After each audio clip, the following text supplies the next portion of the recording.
എല്ലാവർക്കും വളരെ ഹാർദമായ നമസ്കാരം. ലോകത്ത് ഏറ്റവും കൂടുതൽ ആൾക്കാർ അനുഭവിക്കുന്ന വേദനകളിൽ ഒന്നാണ് നടുവേദന. നമ്മൾ അതിനെക്കുറിച്ചാണ് ഡിസ്കസ് ചെയ്യാൻ പോകുന്നത്. അതിനെക്കുറിച്ചുള്ള ഹോമിയോപ്പതി മരുന്നുകളെ കുറിച്ചാണ് നമ്മൾ ഡിസ്കസ് ചെയ്യാൻ പോകുന്നത്. അതെങ്ങനെയാണ് കഴിക്കേണ്ടത്, ആരൊക്കെയാണ് കഴിക്കേണ്ടത്, നമ്മൾ ചെയ്യേണ്ട കാര്യങ്ങൾ എന്തൊക്കെയാണ്, ചെയ്തുകൂടാത്ത കാര്യങ്ങൾ എന്തൊക്കെയാണ്, അതൊക്കെയാണ് നമ്മൾ നോക്കാൻ പോകുന്നത്. ഞാൻ ഡോക്ടർ ആനന്ദ്. എൻ്റെ ഈ ചാനലിലേക്ക് വളരെ ഹാർദമായ ഞാൻ എല്ലാവരെയും സ്വാഗതം ചെയ്യുന്നു. നമുക്ക് സ്റ്റാർട്ട് ചെയ്യാം.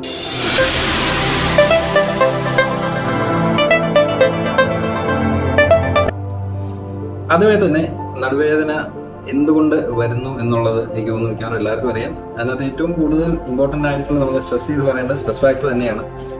ഏറ്റവും കൂടുതൽ ജോലി ചെയ്യുന്ന ആൾക്കാർക്ക് നടുവ് സംബന്ധമായിട്ടുള്ള ബുദ്ധിമുട്ട്, എസ്പെഷ്യലി സ്റ്റേണസ് ആയിട്ടുള്ള ജോലി ചെയ്യുന്ന ആൾക്കാർക്ക് നടുവായിട്ട് സംബന്ധിച്ച് അസുഖം വരാനുള്ള സാധ്യത, വേദന വരാനുള്ള സാധ്യത വളരെ കൂടുതലാണ്. അത് കാരണം എന്ന് വെച്ച് കഴിഞ്ഞാൽ കൂടുതൽ സ്ട്രെസ് ആ ഭാഗത്ത്, നടുവിന്റെ ഭാഗത്ത് വരുമ്പോൾ, എസ്പെഷ്യലി ആ ലംബാർ L4, L5 ഭാഗത്താണ് പ്രശ്നം വരുന്നത്. തേയ്മാനം ഉണ്ടാകുന്നത്. തേയ്മാനം കൂടുതൽ വരികയാണെങ്കിൽ ഡിസ്കിന് പ്രശ്നം വരാം. തേയ്മാനം വരുന്നതിലൂടെ ഡിസ്ക് നിന്ന് നെർവിനെ കംപ്രസ് ചെയ്യാം. അങ്ങനെ കംപ്രസ് ചെയ്ത് കഴിഞ്ഞാൽ നെർവ് ഡാമേജ് ആകുകയും നടുവേദനയും ആ നടുവേദന റേഡിയേറ്റ് ചെയ്ത് കാലിലോട്ട് വരികയും സയാറ്റിക്കയുടെ സിംറ്റംസ് കാണിക്കാനും ഉള്ള സ്റ്റാർട്ടിങ് ഒക്കെ ഉണ്ടാകാം. അങ്ങനെയൊക്കെ പല പ്രശ്നങ്ങളുണ്ട്. അതുപോലെ തന്നെ ഇതിന് വരാനുള്ള കാരണം നമുക്കിനി ഒന്ന് ചെറുതായിട്ട് നോക്കാം. അതിനകത്ത് കാരണം എന്ന് പറഞ്ഞാൽ ഏജ് അതിനകത്ത് വലിയൊരു ഫാക്ടറാണ്. ഏജ് കൂടുന്തോറും നമുക്കറിയാം തേയ്മാനം വരാം. അതിന്റെ കൂട്ടത്തിൽ അതിന് നമ്മൾ ഓസ്റ്റിയോ ആർത്രൈറ്റിസ് എന്ന് പറയും. അതിന്റെ കൂട്ടത്തിൽ വാദത്തിന്റെ പ്രശ്നം അല്ലെങ്കിൽ ആർത്രൈറ്റിസ്, എസ്പെഷ്യലി റുമറ്റോയിഡ് ആയിട്ടുള്ള ആർത്രൈറ്റിസ് എന്നുള്ള ഇഷ്യൂസ്, ആ നടുവിന്റെ മാത്രം ഇഷ്യൂ അല്ല, ബാക്കി ജോയിന്റ്സിനും കൂടെ വരുന്നുണ്ട്. അപ്പം അത് കോമൺ ആയിട്ട് ജോയിന്റിന് വാദത്തിന്റെ അസുഖം ഉണ്ടെങ്കിൽ അതിന്റെ കൂട്ടത്തിൽ തേയ്മാനം കൂടെ വരികയാണെങ്കിൽ പെട്ടെന്ന് നടുവേദന പ്രോഗ്രസ് ചെയ്യാനുള്ള സാധ്യതയും അതിന്റെ പ്രോഗ്നോസിസ് അല്ലെങ്കിൽ പിന്നീട് അത് എന്തിലേക്ക് നയിക്കും എന്നുള്ള കാര്യവും കൂടുതൽ കോംപ്ലിക്കേറ്റഡ് ആയി മാറുന്നതാണ്. ഞാൻ പറയുമ്പോൾ അതിന്റെ കാരണങ്ങൾ നമ്മളൊന്ന് ശ്രദ്ധിക്കുക. ഏജ് ഫാക്ടർ പറഞ്ഞു. ഇനി ഫീമെയിൽസ് ആണെങ്കിൽ ഇത് വരാൻ സാധ്യത സാധാരണക്കാട്ടി കൂടുതലാണ്. കാരണം മെൻസ്ട്രുവൽ ഏജ് കഴിയുന്ന ആ ഒരു സമയത്ത്, എസ്പെഷ്യലി ക്ലൈമാട്രിക്സ്, മെൻസസ് കഴിയുന്ന ആ ഒരു ഏജിൽ ഹോർമോൺസിന്റെ ചേഞ്ച് വരികയും ശരീരത്തിൽ കാൽഷ്യത്തിന്റെ അളവ് അങ്ങോട്ടും ഇങ്ങോട്ടും മാറ്റം വരികയും അതിനകത്ത് ചെയ്യാൻ സാധ്യതയുണ്ട്. നിങ്ങൾ നോക്കി വെച്ചേക്ക്. റെഗുലർ ആയിട്ടുള്ള ചെക്കപ്പ് അതിനകത്ത് വളരെ ഒരു മസ്റ്റാണ്. വൈറ്റമിൻ ഡിയുടെ കുറവ് വലിയൊരു ഇഷ്യൂ ആണ്. അതുപോലെ തന്നെ കാൽഷ്യത്തിന്റെ കുറവ് ശരീരത്തിലുണ്ടായ വലിയൊരു ഇഷ്യൂ ആണ്. നമുക്കറിയാം എല്ലാം ഉണ്ടാക്കിയിരിക്കുന്നത് മെയിനായിട്ട് കാൽഷ്യം, ഫോസ്ഫറസും ഒക്കെയാണ്. കാൽഷ്യത്തിന്റെ കുറവ് വന്നു കഴിഞ്ഞാൽ ബോൺ ഡീഫോർമിറ്റി വരാനും ബോണിന് സ്ട്രെങ്ത് കുറയാനും ഓസ്റ്റിയോപോറോസിസ് പോലുള്ള അസുഖങ്ങൾ വരാനുള്ള സാധ്യതയുണ്ട്. നിങ്ങൾ എപ്പോഴും ശ്രദ്ധിക്കുക. അതുപോലെ തന്നെ ഭക്ഷണത്തിൽ ന്യൂട്രീഷന്റെ കുറവ് വന്നു കഴിഞ്ഞാൽ ഇതുപോലെ വരാവുന്നതാണ്. ക്രാമ്പുകൾ വരാവുന്നതാണ്. ഇനി ഇതിനെ നമുക്ക് സിമ്പിളായിട്ട് പറയാമെന്നുണ്ടെങ്കിൽ 2-3 തരമായിട്ട് തിരിക്കാം. ഇതിന്റെ ഒരു ഡ്യൂറേഷൻ വെച്ചിട്ട് അക്യൂട്ട്, ക്രോണിക് എന്ന് നമുക്ക് പറയാം. 6 ആഴ്ചയിൽ കുറവാണ് നമുക്ക് നടുവേദന ഉണ്ടെങ്കിൽ അക്യൂട്ടായിട്ട് പെട്ടെന്നൊരു ഇഷ്യൂ കൊണ്ട് വന്നതാണെന്ന് പറയാം. ഇനിയല്ല കുറേ നാളൊന്നുണ്ട്, 1 വർഷമായിട്ടൊക്കെ ഉണ്ടെന്ന് പറഞ്ഞാൽ നമുക്ക് ക്രോണിക് ആയിട്ട് ഇഷ്യൂ ആയിട്ട് വരാം. ഇതിന്റെ കാരണങ്ങളെ കുറിച്ച് പറഞ്ഞപ്പം ഇത് ഒരു പക്ഷേ ഞാൻ നേരത്തെ പറഞ്ഞ പോലെ റുമറ്റോയ്ഡ് ആർത്രൈറ്റിസ് പോലെ ഒരു സിറ്റുവേഷൻ എന്ന് പറഞ്ഞാൽ ക്രോണിക് ആയിട്ട്, എസ്പെഷ്യലി ഒരു ഓട്ടോഇമ്യൂൺ അല്ലെങ്കിൽ ജനറ്റിക് ആയിട്ടുള്ള ഒരു കോസ് പറയാം. അല്ലെങ്കിൽ നടുവേദന വരാൻ വേറൊരു വളരെ പ്രധാനപ്പെട്ട കാര്യം ആഫ്റ്റർ ഇഞ്ചുറീസ്, എന്തെങ്കിലും വീഴ്ചയോ ആഘാതമോ സംഭവിച്ചു കഴിഞ്ഞാൽ നടുവേദന വരാനുള്ള സാധ്യതയുണ്ട്. അപ്പോൾ അത് അതിനകത്ത് വളരെ വലിയൊരു ഇഷ്യൂ ആണ്. ചിലപ്പോൾ അപ്പോഴും വേദന വന്നില്ലെങ്കിൽ പിന്നീട് വരുന്ന ഒരു ടൈമിൽ വേദന വരാനുള്ള സാധ്യതയുണ്ട് എന്നുള്ള കാര്യങ്ങൾ മറക്കാതിരിക്കുക. ഇത് ഇൻക്ലൂഡ് ചെയ്യുന്നത് ഈവൻ സിസേറിയൻ സെക്ഷൻ അല്ലെങ്കിൽ സർജറീസ് ചെയ്യുന്ന സമയത്ത് എടുക്കുന്ന ലംബാർ പങ്ക്ചർ കൂടെ അതിനകത്ത് ഇൻക്ലൂഡഡ് ആണെന്നുള്ള കാര്യം മറക്കാതിരിക്കുക. അത് നടുവേദന മാത്രമല്ല, ഒരുപക്ഷെ അത് സ്പൈൻ ചെന്നിട്ട് ഒരു ഹെഡേക്സ് ഫ്രീക്വന്റ് ആയിട്ട് വരാനുള്ള സാധ്യതയും അതിനകത്ത് കാണുന്നുണ്ട്. ഇനി ഇതിനകത്ത് ഒരു കോസിന്റെ കാര്യം പറയുന്നുണ്ടെങ്കിൽ ഞാൻ നേരത്തെ പറയുന്ന ഫിസിക്കൽ ഇഞ്ചുറി കോസാണ്, സ്പ്രെയിൻ കോസാണ്. IVDP അല്ലെങ്കിൽ സ്ലിപ്പ് ഡിസ്ക് എന്ന് നമ്മൾ എളുപ്പത്തിൽ പറയുന്ന ഒരു കാര്യമാണ് IVDP. നേരത്തെ പറഞ്ഞ തേയ്മാനം വന്നതിന് ശേഷം നമുക്ക് ഡിസ്ക് തെന്നി നെർവിൽ ചെന്ന് ഇടിക്കുന്ന ഒരു ഇഷ്യൂ ആണ് സ്ലിപ്പ് ഡിസ്ക് എന്ന് പറയും. അങ്ങനെ ഒരു ഇഷ്യൂ വരാൻ സാധ്യതയുണ്ട്. അതുപോലെ സ്പോണ്ടൈലോസിസ് തേയ്മാനം തന്നെയാണ്, അത് വരാം. അതുപോലെ തന്നെ സ്ട്രക്ചറൽ ആയിട്ടുള്ള നോർമാലിറ്റീസ്, കൈഫോസിസ്, സ്കോളിയോസിസ്, നമ്മൾ പറയുന്നത് ജന്മനാലെ ഉണ്ടാകുന്ന സ്പൈൻ ഉണ്ടാകുന്ന വളവ് ഒക്കെ ഇതിന്റെ തേയ്മാനത്തിന്റെ അളവ് കൂട്ടുകയും വേദന അവിടെ ഉണ്ടാക്കുകയും കൂടുതലായിട്ട് അവിടെ അസുഖങ്ങൾ വരാനുള്ള സാധ്യതയുണ്ട്. ഇനി ഇതൊക്കെ മെക്കാനിക്കൽ ഇഷ്യൂസ് ആയിരുന്നു. മെക്കാനിക്കൽ അല്ലാത്ത ചില ഇഷ്യൂസ് ഉണ്ട്. അതാണ് നേരത്തെ പറഞ്ഞിട്ടുള്ള നോൺ മെക്കാനിക്കൽ ബാക്ക് പെയിൻ, അതായത് എന്തെങ്കിലും അസുഖം വന്നതിന് ശേഷം കാൽഷ്യത്തിന്റെ, വൈറ്റമിൻസിന്റെ കുറവ് കൊണ്ട് ഇതുപോലെ വരാം. അതുപോലെ തന്നെ ഈ ഹോർമോൺസിന്റെ ചേഞ്ച് കൊണ്ടുവരാം. വേറെ എന്തെങ്കിലും അസുഖം ഉണ്ടെങ്കിൽ, തൈറോയിഡിന്റെ എന്തെങ്കിലും ഇഷ്യൂസ് ഉണ്ടെങ്കിലോ, അല്ലെങ്കിൽ പാരതൈറോയിഡ് ഒരു ഗ്ലാൻഡിന്റെ ഇഷ്യൂ ഉണ്ടെങ്കിൽ, കാൽഷ്യത്തിന്റെ ബാലൻസ് കറക്റ്റ് ആവുന്നില്ല എന്നുണ്ടെങ്കിൽ വരാം. അതുപോലെ തന്നെ നമുക്ക് എടുത്തു പറയാൻ പറ്റുന്ന ഒരു കാര്യം, എന്തെങ്കിലും ആപ്സസ്, ഇൻഫെക്ഷൻ, ഇൻഫ്ലമേഷൻസ് ആ ഭാഗത്ത് വരാമെന്നുണ്ടെങ്കിൽ, ബാക്ടീരിയൽ ഇൻഫെക്ഷൻ വരുന്നുണ്ടെങ്കിൽ, ടിബിയുടെ ഇൻഫെക്ഷൻ വരാമെന്നുണ്ടെങ്കിൽ അതുപോലെ വരാം. സ്പോണ്ടൈലോലിസ്റ്റസിസ് എന്ന് പറയുന്ന ഒരു ഇഷ്യൂ അങ്ങനെ ഉണ്ടാകുകയാണെങ്കിൽ വരാം. ഇൻഫെക്ഷൻ വന്നിട്ട് അവിടെ ഒരു പക്ഷേ എല്ലുകൾ തമ്മിൽ കൂടെ യോജിച്ചിരിക്കുന്ന ഒരു അവസ്ഥ വരെ വരാനുള്ള സാധ്യതയുണ്ട്. എന്നാൽ നമ്മൾ കറക്റ്റായിട്ട് ഐഡന്റിഫൈ ചെയ്യേണ്ടതാണ്. ഐഡന്റിഫൈ ചെയ്യാന്ന് വെച്ച് കഴിഞ്ഞാൽ എങ്ങനെ ഐഡന്റിഫൈ ചെയ്യാം? ബ്ലഡ് ടെസ്റ്റിലൂടെ നമുക്ക് അറിയാം കാൽഷ്യത്തിന്, വൈറ്റമിൻ ഡിയുടെ കുറവൊക്കെ നമുക്കറിയാം. വേറെ എന്തെങ്കിലും അസുഖം, തൈറോയിഡ് പോലുള്ള എന്തെങ്കിലും അസുഖം ഉണ്ടോ, പാരതൈറോയിഡ് ഇഷ്യൂ ഉണ്ടോ, നമുക്ക് ബ്ലഡ് ടെസ്റ്റിലൂടെ അറിയാൻ പറ്റും. പിന്നെ വേറെ എന്തെങ്കിലും ക്യാൻസറസ് ഇഷ്യൂവിന്റെ ഉണ്ടെങ്കിൽ അത് വളരെ കുറവാണ്. സോ അത് പറയുന്നതിന്റെ അത്ര സിഗ്നിഫിക്കന്റ് അല്ല. പിന്നെ ഓസ്റ്റിയോപോറോസിസ് ഉണ്ടോ, വാതത്തിന്റെ അസുഖം ഉണ്ടോ എന്നൊക്കെ നമുക്ക് ടെസ്റ്റിലൂടെ അറിയാൻ പറ്റും. ബോണിന്റെ ഡെൻസിറ്റി നമുക്ക് അറിയാൻ പറ്റും.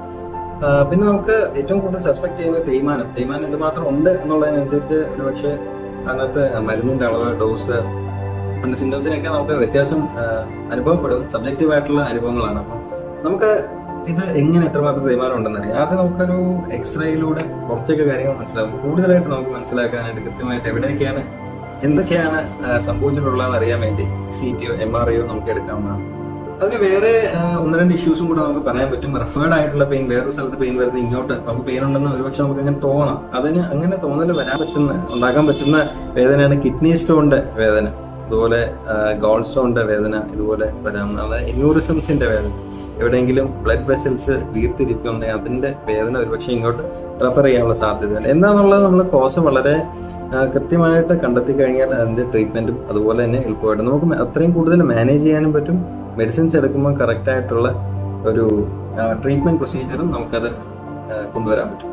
ഇനി ഹോമിയോയിൽ സാധാരണയായിട്ട് കൊടുക്കുന്ന മെഡിസിനെ കുറിച്ച് പറയുകയാണ്.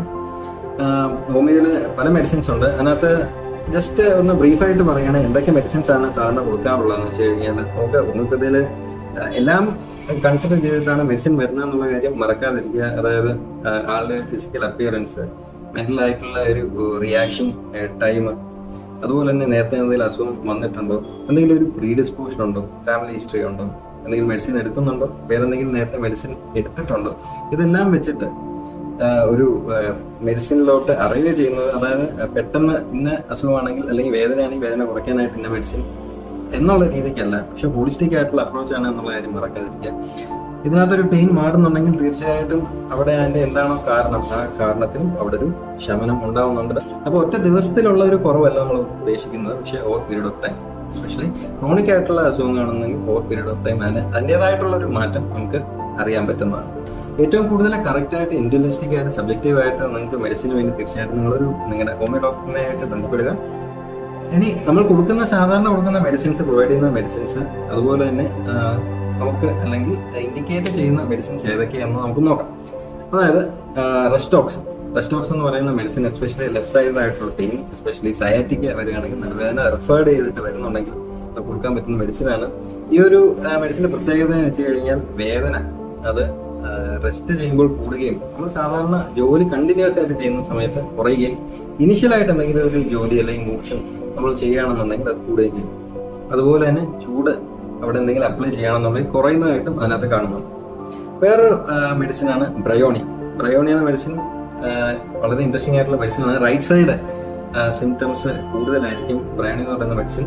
അതുപോലെ തന്നെ ടെമ്പറേച്ചർ ഡിഫറൻസ് വരുന്ന സമയത്ത്, അറ്റ്മോസ്ഫിയറിക് ആയിട്ടുള്ള ചേഞ്ച് വരുന്ന സമയത്ത് നമുക്ക് കൂടുതലായിട്ടുള്ള റൊമാറ്റിക് ആയിട്ടുള്ള ഇഷ്യൂസ് വരുന്നുണ്ടെങ്കിൽ ഒരുപക്ഷെ നമുക്ക് ഇൻഡിക്കേറ്റ് ചെയ്യുന്ന ഒരു മെഡിസിൻ ആയിരിക്കും ബ്രയോണി. സിംറ്റംസ് നിങ്ങൾ കറക്റ്റായിട്ട് കേൾക്കുക, അതിനനുസരിച്ച് മെഡിസിൻ മാറുന്നുണ്ടെന്ന് മനസ്സിലാക്കുന്നുണ്ട് എന്ന് ഞാൻ വിചാരിക്കുകയാണ്. അതുപോലെ തന്നെ ബ്രയോണിയുടെ വളരെ ഇമ്പോർട്ടൻ്റ് ആയിട്ടുള്ള സിംറ്റം, നമ്മൾ മൂവ്മെന്റ് ചെയ്തുകൊണ്ടിരിക്കുന്ന സമയത്ത് വേദന കൂടുകയും റെസ്റ്റ് എടുക്കുന്ന സമയത്ത് നമുക്ക് പ്രത്യേകിച്ച് വേദനയൊന്നും അനുഭവപ്പെടുകയും ഇല്ല. അത് ബ്രയോണിയുടെ ഇമ്പോർട്ടൻ്റ് ആയിട്ടുള്ള സിംറ്റമാണ്. വേറൊരു മെഡിസിൻ ആണ് ഹൈപ്രിക്കം എന്ന് പറയുന്നത്. ഇത് നെർവ് സംബന്ധമായിട്ടുള്ള അസുഖങ്ങൾക്ക് ഒരുപക്ഷെ നമുക്ക് കൊടുക്കാവുന്ന ഒരു മെഡിസിനാണ്. മാഗ്ഫോസ് അല്ലെങ്കിൽ മഗ്നീഷ്യം ഫോസ്ഫോറിക്കം. അതിന്റെ നോർമലി 6x പൊട്ടൻഷ്യൽ ടൈറ്ററേഷൻ ആയിട്ടാണ്, 6x പൊട്ടൻഷ്യൽ ആയിട്ടാണ് കൊടുക്കപ്പെടുന്നത്. 4 ടാബ്ലറ്റ് വീതം 3 നേരം എന്നുള്ള രീതിക്ക് അതിന്റെ പെയിൻ അനുസരിച്ച് നമുക്ക് അതിന്റെ റിപ്പറ്റേഷനും അതിന്റെ ഡോസും നമുക്ക് അഡ്ജസ്റ്റ് ചെയ്യാവുന്നതാണ്. സിവിയർ ആയിട്ടുള്ള പെയിൻ ഉണ്ടെന്നുണ്ടെങ്കിൽ 4 വെച്ചിട്ട് ഒരുപക്ഷെ 3 നേരവും, ക്രോണിക് ആയിട്ടുള്ള കുറേ നാളുകൊണ്ടുള്ള പെയിൻ ആണെന്നുണ്ടെങ്കിൽ 4 വെച്ചിട്ട് 2 നേരം എന്നുള്ള രീതിക്ക് നമുക്ക് കഴിക്കാവുന്നതാണ്. വേറൊരു മെഡിസിനാണ് കാൽക്കേരിയ ഫ്ലൂറിക്കം.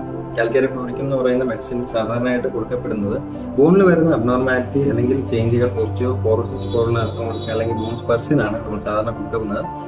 വേറെയും കുറച്ച് ഇൻഡിക്കേഷൻസ് ഉണ്ട്. എന്നാലും ഇങ്ങനെ ഈ ഒരു ബോൺ സംബന്ധമായ അസുഖമായതുകൊണ്ട് അതിനെ റിലേറ്റ് ചെയ്ത് ഞാനിവിടെ മെഡിസിൻ്റെ പേര് പറയാം.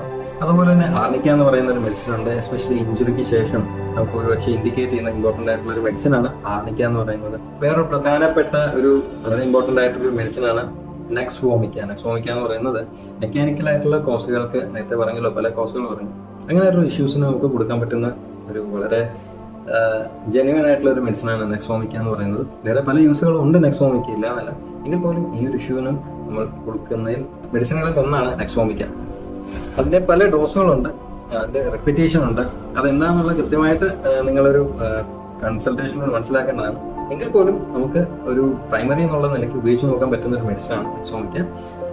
ചെറിയ അക്യൂട്ട് ആയിട്ടുള്ള പെയിന് കാര്യങ്ങളൊക്കെ ആണെങ്കിൽ ഒരു പക്ഷേ നെക്സ്വോമിക്ക 30 പൊട്ടൻസി മേടിച്ചിട്ട്, അത് ഡൈല്യൂഷൻ പിൽസ് പല രീതിയിൽ കിട്ടും, അതിൻ്റെ ഒരു 30 പൊട്ടൻസി മേടിച്ചിട്ട് 3 തുള്ളി വെച്ച് അല്ലെങ്കിൽ 3 എണ്ണം വീതം 3 നേരം എന്നുള്ള രീതിക്ക് നമുക്ക് കഴിക്കാവുന്നതാണ്. എസ്പെഷ്യലി ഇതിന് ഇൻഡിക്കേറ്റ് ചെയ്യുന്ന സിംറ്റം എന്ന് വെച്ച് കഴിഞ്ഞാൽ നേരത്തെ പറഞ്ഞത് മെക്കാനിക്കൽ ആയിട്ടുള്ള ഇഷ്യൂസ് ആണ്. നടുവേദനയ്ക്ക് ഉണ്ടാകുന്ന നെക്സ്വോമിക്കയ്ക്ക് കിടക്കാൻ, സ്ട്രെയിറ്റ് ആയിട്ട് കിടക്കാൻ വളരെ ബുദ്ധിമുട്ടാണ്.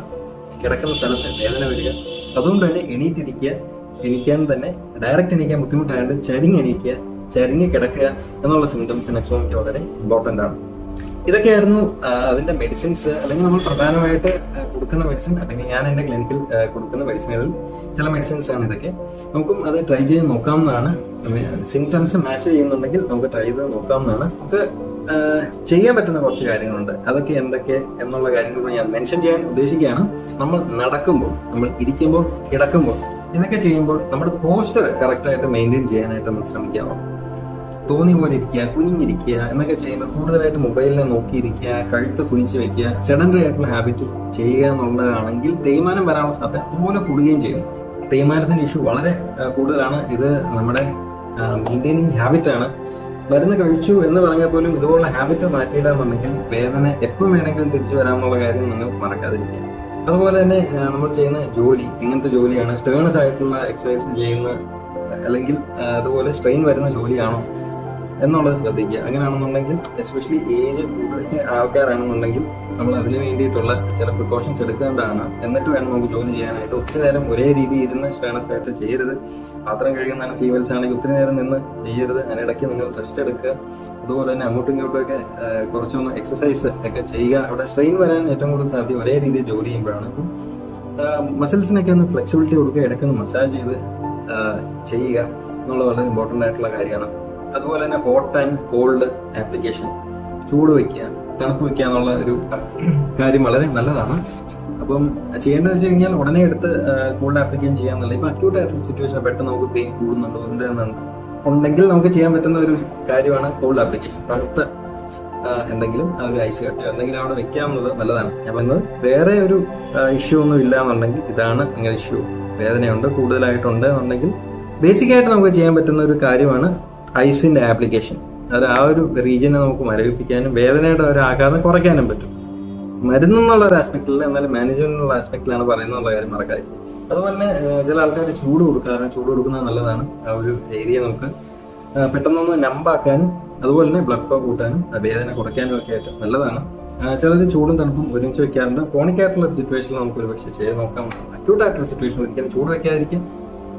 കുറേ നാളുകൊണ്ടുള്ള ഒരു പെയിൻ ആണെന്നുണ്ടെങ്കിൽ ഒരുപക്ഷെ നമുക്ക് അംബ്രേഷനായിട്ട് ചൂട് വയ്ക്കാം, അല്ലെങ്കിൽ ചൂട് നമുക്ക് മാറ്റി വയ്ക്കുന്നത് നല്ലതായിട്ട് കാണുന്നു. അപ്പോൾ ഇതൊക്കെയായിരുന്നു എനിക്ക് ഈ വീഡിയോയിൽ നിങ്ങളോട് ഡിസ്കസ് ചെയ്യാനുണ്ടായിരുന്നത്. നിങ്ങളുടെ സ്നേഹം ഇതിലേക്ക് നിങ്ങളുടെ ലൈക്കായിട്ട് എത്തിക്കുക.